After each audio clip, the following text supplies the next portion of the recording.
Hello नमस्कार साथियों, केवी expert classes में आप सभी का स्वागत है। मैं हूं आपके साथ काविंदर और आज हम शुरुआत करने वाले हैं अपने अगले सेशन की, जिसमें आज का हमारा जो सेशन है वो होगा पैनक्रियाज। पैनक्रियाज मतलब अग्नाशय। ठीक है, जैसा कि आप सब जानते हैं, अग्नाशय जो है हमारे शरीर की दूसरी सबसे बड़ी मिश्रित ग्लैंड है। क्या है? दूसरी सबसे बड़ी मिश्रित ग्लैंड है। पैनक्रियाज के पैनक्रियाज के कितने भाग होते हैं? पैनक्रियाज के दो भाग होते हैं। कौन कौन से?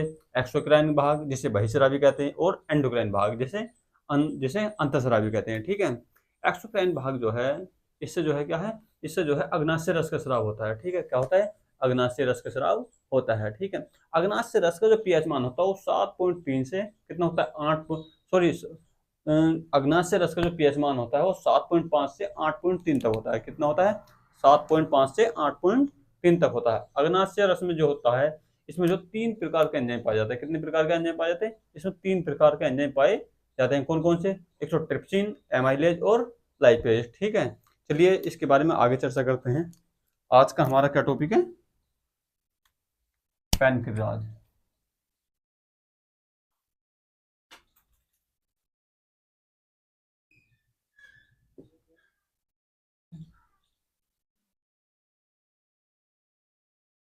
पैनक्रियाज अग्नाशय। अग्नाशय, ठीक है। पैनक्रियाज क्या है? यह है हमारे शरीर की दूसरी सबसे बड़ी मिश्रित ग्लैंड है। ठीक है, क्या है ये? यह है हमारे शरीर की दूसरी सबसे बड़ी मिश्रित ग्लैंड है।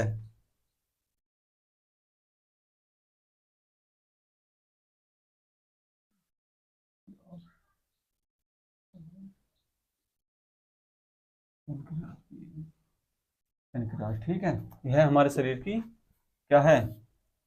यह हमारे शरीर की सबसे बड़ी, यह है हमारे शरीर की दूसरी सबसे बड़ी, सबसे बड़ी मिश्रित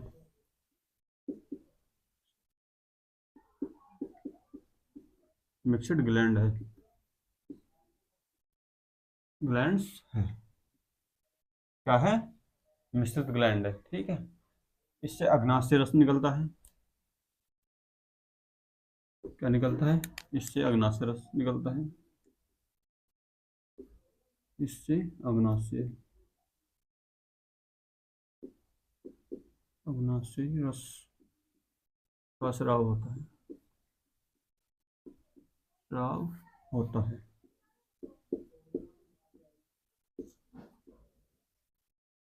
ठीक है, इससे किस रस का स्राव होता है? अग्नाशय रस का। अग्नाशय रस का जो है पीएच मान कितना होता है?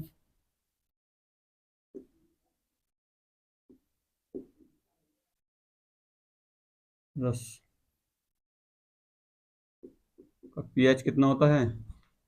पीएच जो होता है कितना होता है? 7.5 से 8.3 होता है। कितना होता है? पीएच कितना होता है? 7.5 से 8.3 तक होता है। ठीक है, समझ में आ रहा है आपको? यदि कोई भी टॉपिक यदि आपको समझ में ना आए तो आप कमेंट के माध्यम से हमसे बता सकते हैं।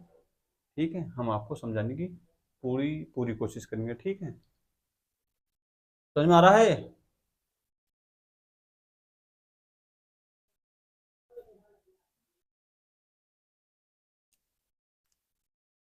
ठीक है, अग्नाशय के जो हैं दो भाग होते हैं। अग्नाशय कितने भाग होते हैं? पैनक्रियाज के दो भाग होते हैं। कौन कौन से? ठीक है, अग्नाशय अग्नाशय कितने भाग होते हैं? दो भाग होते हैं। कौन कौन से होते हैं? देखो, एक तो होता है एक्सोक्राइन, एक्सोक्राइन भाग। दूसरा है एंडोक्राइन भाग। कौन सा? एंडोक्राइन। ठीक है, एक्सोक्राइन, एंडोक्राइन। एक्सोक्राइन क्या है? जो है बहिस्रावी। क्या है ये? बहिस्रावी। एंडोक्राइन क्या है ये? एंडोक्राइन है अंतःस्रावी। क्या है? अंतःस्रावी, अंतःस्रावी, ठीक है। एक्सोक्राइन बहिस्रावी, एंडोक्राइन अंतःस्रावी, ठीक है। ये जो है अग्नाशय रस में जो है 3 प्रकार के एंजाइम पाए जाते हैं। क्या यहाँ जो है अग्नाशय रस, इससे अग्नाशय रस का स्राव होता है। अग्नाशय रस में कितने प्रकार के एंजाइम पाए जाते हैं? अग्नाशय रस में जो है 3 प्रकार के एंजाइम पाए जाते हैं। कौन कौन से? आप इसको कॉपी कर लो, फिर आगे चलते हैं।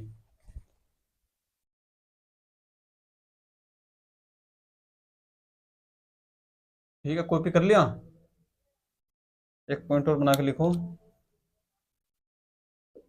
एक्सोक्राइन भाग जो है ये अग्नाशय रस का स्राव करता है, ठीक है। यहाँ करें हम पूरे पैनक्रियाज, बात मतलब पूरा पैनक्रियाज, ठीक है। ये क्या है? ये पैनक्रियाज है। ये जो है पैनक्रियाज है हमारा।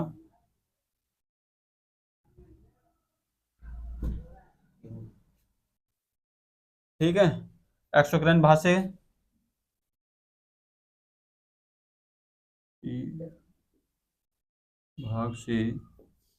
अग्नाशय रस,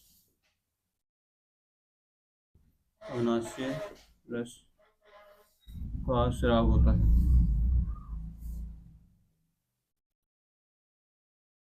स्राव होता है, ठीक है।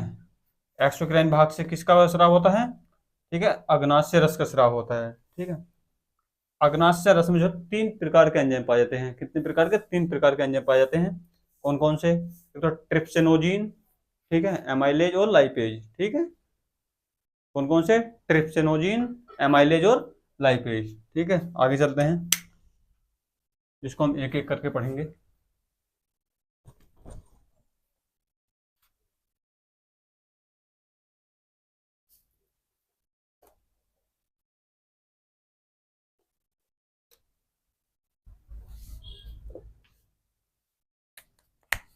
ये है हमारा अग्नाशय रस,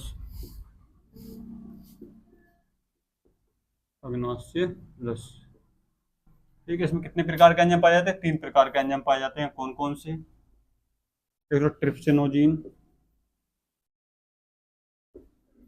ट्रिप्सिनो ट्रिप्सिनोजीन, ट्रिप्सिनोजीन, एमाइलेज, एमाइलेज, तीसरा है लाइपेज, ठीक है। कौन कौन सा है? अग्नाशय रस में कौन कौन से एंजाइम पाए जाते हैं? अग्नाशय रस में जो है 3 प्रकार के एंजाइम पाए जाते हैं। कौन कौन से?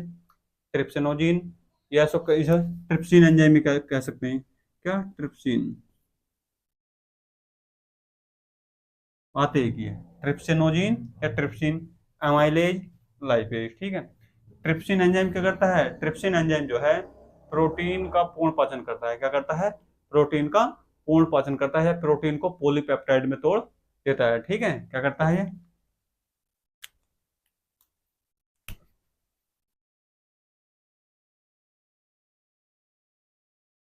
यह है प्रोटीन का पूर्ण पाचन करता है, पाचन करता है।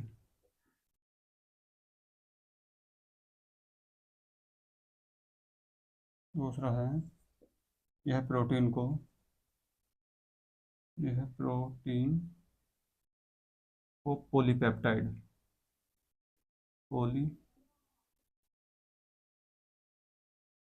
पॉलीपेप्टाइड में तोड़ देता है। दिख रहा है?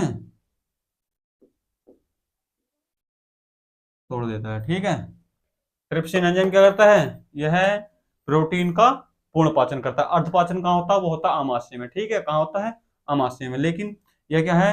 यह प्रोटीन का पूर्ण पाचन कहाँ होता है? यह प्रोटीन का पूर्ण पाचन छोटी आंत में होता है, ठीक है। कौन करता है? ट्रिप्सिन एंजाइम करता है। यह प्रोटीन का पूर्ण पाचन करता है। कौन? यह जो ट्रिप्सिन एंजाइम, ठीक। यह प्रोटीन को पॉलीपेप्टाइड में तोड़ देता है, ठीक। अगला चलें। अगला है एमाइलेज, ठीक है। यह जो है शेष बची 70% कार्बोहाइड्रेट का पाचन करता है। क्या करता है एमाइलेज? यह हमारे मुख में कितने % कार्बोहाइड्रेट का पाचन होता है? हमारे मुख में जो है 30% कार्बोहाइड्रेट का पाचन होता है। ठीक है,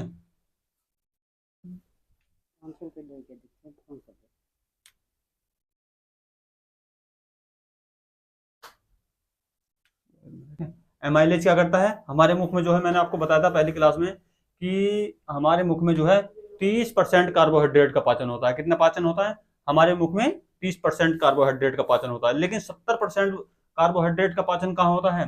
ठीक है, कौन करता है? एमाइलेज, एमाइलेज एंजाइम करता है। ठीक है, एमाइलेज, एमाइलेज शेष बची, शेष बची 70%, 70% कार्बोहाइड्रेट, कार्बोहाइड्रेट का पाचन करता है। पाचन या यह है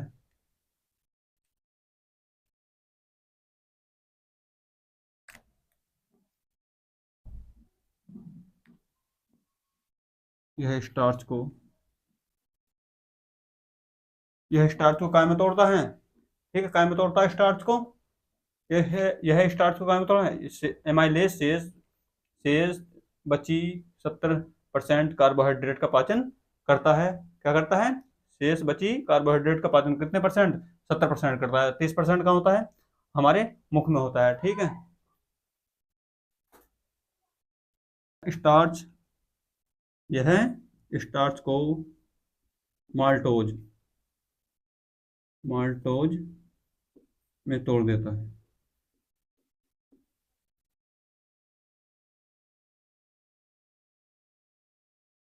तोड़ देता है। ठीक है, अब है हमारा कौन सा एंजाइम है? शेष कौन सा एंजाइम बचा? हमारा बचा है लाइपेज एंजाइम। ठीक है, लाइपेज क्या करता है? यह जो है यह 80% वसा का पाचन करता है। क्या करता है ये? 80% वसा का पाचन करता है।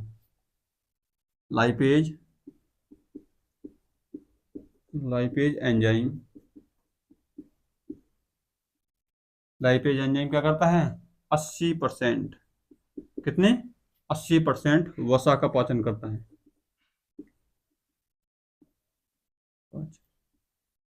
करता है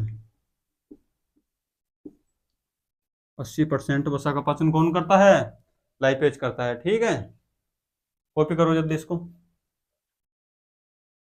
80% वसा का पाचन करता है, यह है कौन? Lipase enzyme. यह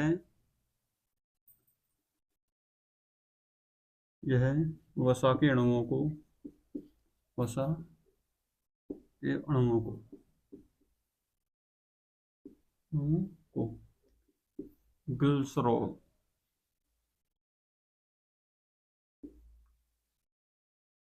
में तोड़ देता है, में तोड़ देता है, तोड़ देता है।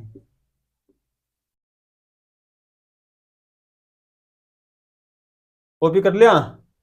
ठीक है, एक बात और मैं आपको बता दूं यहाँ पर, ट्रिप्सिनोजन, ट्रिप्सिन, एमाइलेज और लाइपेज, इन तीनों एंजाइमों का जो पाचन होता है कहाँ होता है? स्मॉल इंटेस्टाइन में होता है। कहाँ होता है? स्मॉल इंटेस्टाइन, मतलब छोटी आंत में होता है। ठीक है, और पेनक्रियाज आपको दिख रहा होगा, ये है क्या है? ये पेनक्रियाज है। पेनक्रियाज से जो अग्नाशय, पेनक्रियाज मतलब अग्नाशय है। ठीक है, अग्नाशय रस, इससे अग्नाशय रस जो निकलता है वो कहाँ, कहाँ से निकलता है? वो अग्नाशय रस यहाँ से होता हुआ यहाँ आता है, ये यहाँ से निकलता है और कहाँ जाता है? यह छोटी आंत में जाता है। कहाँ जाता है? स्मॉल इंटेस्टाइन में जाता है, और वहां पर जाकर क्या करता है? भोजन के पाचन में अपनी भूमिका निभाता है। ठीक, इन तीनों पाचन का यहाँ पे दिख रहा है आपको। चलो अगली कॉपी करो इसको, फिर आगे बताएंगे। कर ले कॉपी आपने?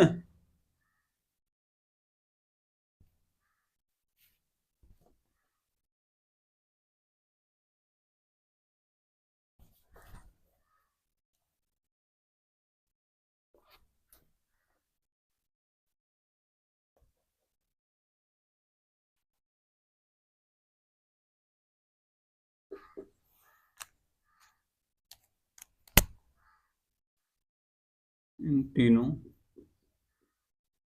एंजाइमों कहाँ होता है?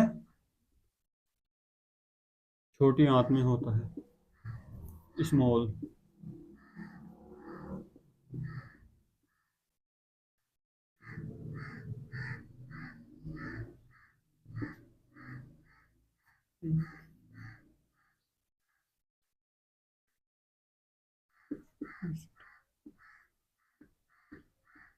इंस्टेंटाइन में होता है, मतलब छोटी आंत में होता है, छोटी आंत में होता है, ठीक, छोटी आंत में होता है। हो गया। और मैं यहाँ से आपको एक बात और बता दूं, ठीक है। यहाँ से जो क्वेश्चन पूछा जाता है वो कैसे पूछा जाएगा, ठीक है। यहाँ से क्वेश्चन पूछा जाएगा कि पूर्ण पाचक रस किसे कहते हैं। क्वेश्चन क्या पूछा जाएगा, क्वेश्चन अगर एग्जाम में आएगा कहाँ से आएगा कि पूर्ण पाचक रस किसे कहते हैं, किसे कहते हैं। एग्जाम में कैसा क्वेश्चन आएगा कि पूर्ण पाचक रस किसे कहते हैं, बताओ। पूर्ण पाचक रस, अग्नाशय रस को किसे कहते हैं, अग्नाशय रस को पूर्ण पाचक रस कहते हैं। ठीक हो गया।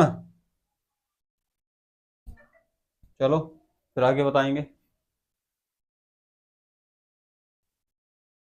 हो गया। चलो अब चलते हैं अपने दूसरे भाग में।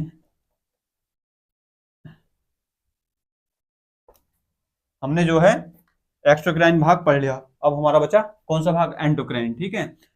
पैनक्रियाज के कितने भाग होते हैं, दो भाग होते हैं, कौन कौन से, एक्सोक्राइन भाग मतलब बहिस्रावी और एंडोक्राइन भाग अंतःस्रावी, ठीक है। बहिस्रावी हमने पढ़ लिया, एक्सोक्राइन। अब हमारा कौन सा बचा, एंडोक्राइन। एंडोक्राइन, एंडोक्राइन, एंडोक्राइन बहिस्रावी, बहिस्रावी, बहिस्रावी, ठीक है। पढ़ लिया आपने ये, ठीक है। इस भाग में जो है एंडोक्राइन भाग जो होता है, इस भाग में जो लैंगरहैंस की द्वीपिकाएं पाई जाती है, क्या पाई जाती है, लैंगरहैंस की द्वीपिकाएं, ठीक है। यह जो है 3 प्रकार की होती है। लैंगरहैंस की द्वीपिकाएं कितने प्रकार की होती है, लैंगरहैंस की द्वीपिकाएं 3 प्रकार की होती है। कौन कौन सी, अल्फा, बीटा और गामा, ठीक है। अल्फा से जो है ग्लूकागोन हार्मोन निकलता है और बीटा से इंसुलिन हार्मोन निकलता है, और जो गामा होती है उनसे अग्नाशय रस का स्राव भी होता है, कुछ मात्रा में अग्नाशय रस का स्राव भी होता है, ठीक है। पॉइंट बनाकर लिखते हैं।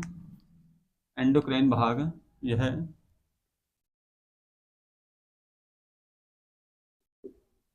इसमें लैंगरहैंस, लैंगरहैंस की द्वीपिकाएं, द्वीपिकाएं पाई जाती हैं, पाई जाती हैं। ये 3 प्रकार की होती हैं, ठीक है। ये 3 प्रकार की होती हैं,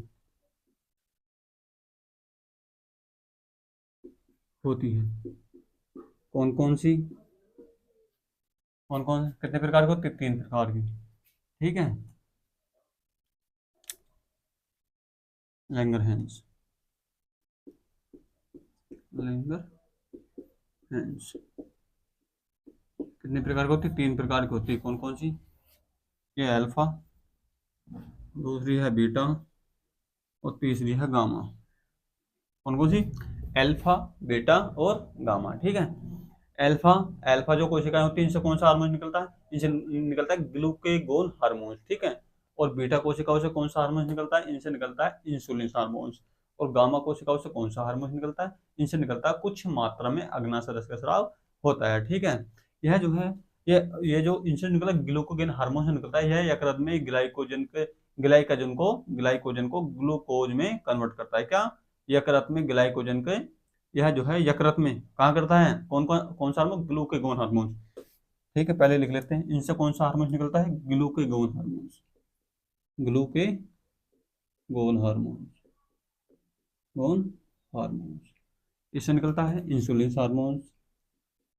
बीटा कोशिकाओं से कौन सा निकलता है, इंसुलिन, इंसुलिन हार्मोन्स, और इससे अग्नाशय रस, कुछ मात्रा में अग्नाशय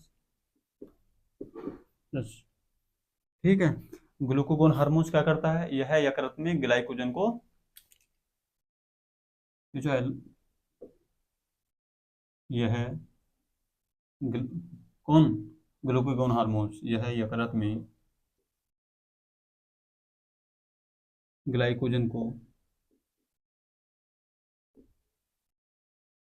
यह यकृत में ग्लाइकोजन को, यह ग्लाइकोजन को ग्लूकोज में कन्वर्ट करता है, ग्लू कन्वर्ट करता है,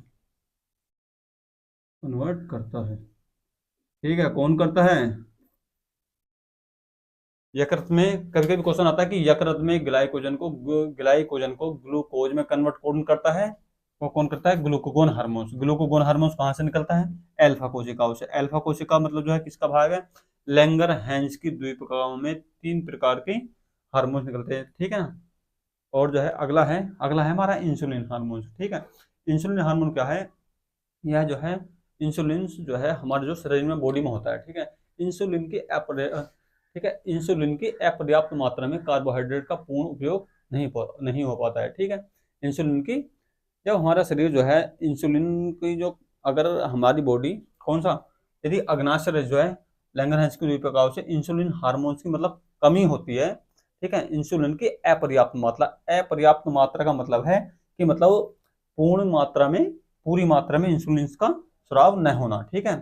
जब इंसुलिन का स्राव कम होता है, इंसुलिन का हमने माना कि ये जो द्वीपिका है इंसुलिन की हार्मोन्स जो है कम निकल रहा है। ठीक है। तो इंसुलिन की अपर्याप्त मात्रा में कार्बोहाइड्रेट का पूर्ण उपयोग नहीं हो पाता, जिससे धीरे धीरे शर्करा की मात्रा रुधिर में बढ़ती जाती है। क्या होता है, रुधिर में बढ़ती जाती है।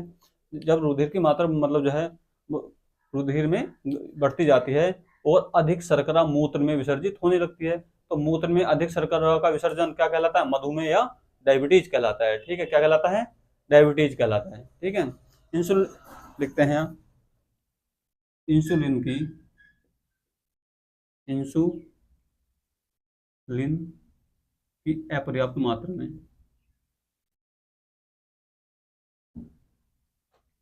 अपर्याप्त मात्रा में क्या होता है, इंसुलिन की अपर्याप्त मात्रा में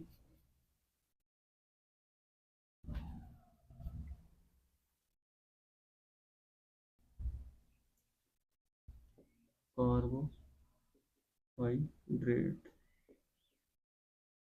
कार्बोहाइड्रेट का पूर्ण उपयोग नहीं हो पाता, नहीं हो पाता, हो पाता, जिससे, दिख रहा नीचे, नीचे दिख रहा है, ये दिख रहा है आपको बच्चों। ठीक है। इंसुलिन के अपर्याप्त मात्रा में कार्बोहाइड्रेट का पूर्ण उपयोग नहीं हो पाता, जिससे रुधिर में धीरे धीरे शर्करा बढ़ने लगती है। ठीक है। शर्करा की मात्रा रुधिर में बढ़ने लगती है, नहीं हो पाता। तो इसको कहाँ लिखें आगे, चलो इसको पहले आप इसको कॉपी कर लो, फिर मैं जो आपको ऊपर समझाऊंगा। ठीक है। हो गया, कॉपी पेस्ट कर लिया आपने, कर लिया।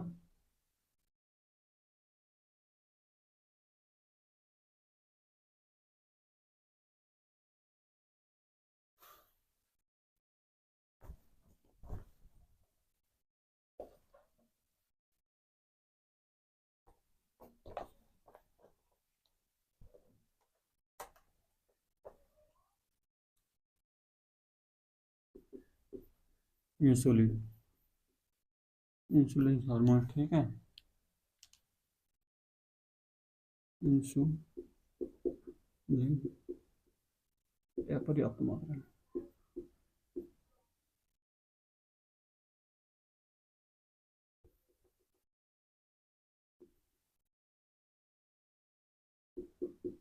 पर्याप्त मात्रा में कार्बोहाइड्रेट, कार्बोहाइड्रेट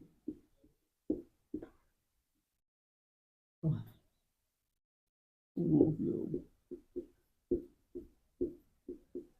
नहीं हो पाता, हो पाता,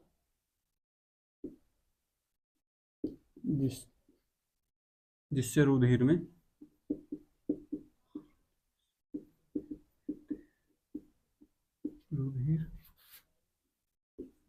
धीरे धीरे, इससे रुधिर में धीरे धीरे शर्करा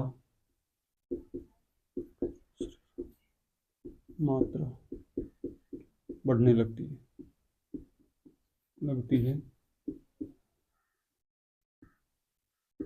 ठीक है। शर्करा की मात्रा बढ़ने लगती है, ठीक है, काय में रुधिर में बढ़ने लगती है, और अधिक शर्करा मूत्र में विसर्जित होने लगती है। क्या होता है, जब मात्रा बढ़ेगी रुधिर में तो अधिक मात्रा शर्करा की अधिक मात्रा मूत्र में विसर्जित होने लगती है। कहाँ, मूत्र में विसर्जित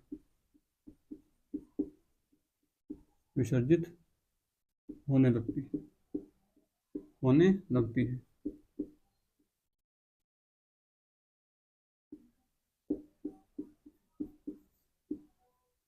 ठीक है, शर्करा, ठीक है, शर्करा का मूत्र में विसर्जन, ठीक है, कहाँ होने लगती है, मूत्र में विसर्जित होने लगती है। ठीक है, मूत्र में अधिक शर्करा का विसर्जन क्या कहलाता है,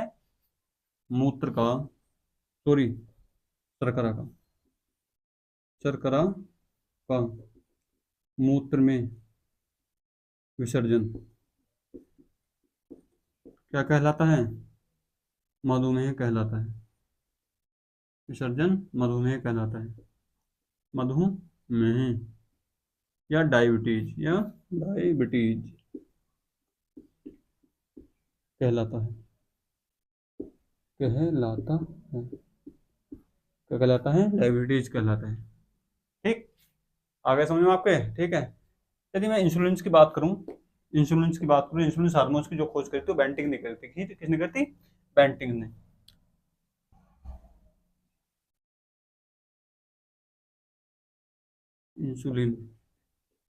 इंसुलिन की खोज किसने करी, खोज करी थी बेंटिक ने। किसने करती, बेंटिक ने। बेंटिक कब करती, 1921 में।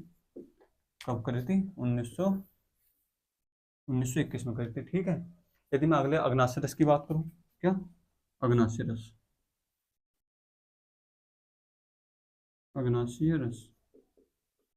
ठीक है, अग्नाशय रस की, यदि मैं अग्नाशय रस की बात करूं तो क्या है इसके बारे में, ये जो है अग्नाशय रस जो है, यह जो है अग्नाशय रस का स्राव होता है। कौन करती है, सॉरी अग्नाशय रस नहीं, सॉरी क्या होता है, यह है गामा। ठीक है, गामा, ये मैंने जो आपको बताया था पहले, क्या बताया था, इंसुलिन। ठीक है, हाँ सही है, बताया ना। ठीक है, जो ये किससे निकलता है, ये बीटा कोशिकाओं से निकलता है। किससे निकलता है, बीटा, इंसुलिन निकलता है बीटा कोशिकाओं से निकलता है। किससे, बीटा सेल से। और अग्नाशय रस जो निकलता है वो किससे निकलता है, गामा। ठीक है, गामा से निकलता है। कौन सा, अग्नाशय रस,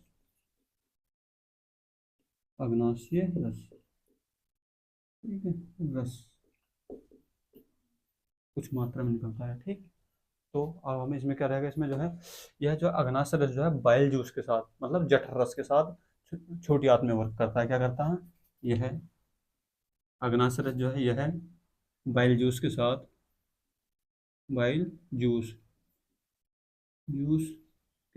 छोटी आंत में वर्क करता है। छोटी आंत देख रहा है आपको, वर्क करता है,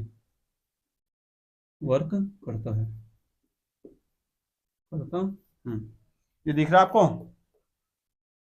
ये वाला दिख रहा नहीं, ठीक, ठीक है। अब मैं यहाँ इसको आपको समझाता हूँ पूरी कंप्लीट तरीके से। ठीक है, इंसुलिन जो हार्मोन्स है ये कौन से सेल से निकलता है, बीटा से। ठीक है, ये किन से निकलता है, बीटा से निकलता है, किन से निकलता है, ठीक है। इंसुलिन हार्मोन जो निकलता है किन से निकलता है, ये निकलता है बीटा कोशिकाओं से। किन से निकलता है, बीटा कोशिकाओं से। ठीक है, इंसुलिन की अपर्याप्त मात्रा में, ठीक है, जब हमारे अग्नाशय से, किससे, जब हमारा अग्नाशय जो है इंसुलिन हार्मोन्स की जो मात्रा जो है स्राव करने में थोड़ी कमी कर देता है, तो क्या होता है, तो कार्बोहाइड्रेट का जो स्तर है ना, कार्बोहाइड्रेट का पूर्ण उपयोग नहीं हो पाता। क्या नहीं हो पाता, कार्बोहाइड्रेट का पूर्ण उपयोग नहीं हो पाता है, जिससे रुधिर में शर्करा की मात्रा बढ़ने लगती है। ठीक है, क्या बढ़ने लगती है, शर्करा की मात्रा बढ़ने लगती है। शर्करा की अधिक मात्रा, जब भाई रुधिर में जो है शर्करा की मात्रा बढ़ेगी, तो रुधिर से जब शर्करा की मात्रा बढ़ेगी तो जब रुधिर में शर्करा की मात्रा अधिक हो जाएगी तो कहाँ जाएगी वो? तो मूत्र में विसर्जित होने लगती है। फिर शर्करा की अधिक मात्रा बढ़ने लगती है। शर्करा की अधिक मात्रा कहाँ? मूत्र में विसर्जित होने लगती है। जब शर्करा की मात्रा मूत्र में विसर्जित होने लगती है तो इसे क्या कहते हैं? इसे कहते हैं मधुमेह। कहते हैं ना इसको मधुमेह हो गया। तो मधुमेह का मतलब ये है कि शर्करा की मात्रा जो मूत्र के साथ जो है बाहर जा रही है। ठीक है, मधुमेह या डायबिटीज, इसे जो है मधुमेह या डायबिटीज रोग भी कहते हैं। ठीक है, ये जो है इंसुलिन जो हार्मोन है इसकी खोज किसने करी थी? बेंटिक ने करी थी। कब करी थी? 1921 में, मतलब 1921 में करी थी। अब जो है गामा कोशिका है, गामा सेल से कौन सा रस निकलता है? कुछ मात्रा में अग्नाशय रस का स्राव होता है। कितना? कुछ मात्रा में अग्नाशय रस का स्राव होता है। किनसे? गामा सेल से। यह बाइल जूस के साथ क्या करता है? यह बाइल जूस के साथ साथ स्मॉल इंटेस्टाइन के साथ छोटी आंत में वर्क करता है, मतलब भोजन को पचाने में सहायता करता है। ठीक, चलो आज के लिए इतना ही काफी है। हम मिलते हैं अगले सेशन में। आप सभी को नमस्कार। यदि आपको भी हमारा चैनल पसंद आया है तो आप हमारे चैनल को, यूट्यूब चैनल को शेयर और सब्सक्राइब कर, ठीक, हमें सब्सक्राइब करें।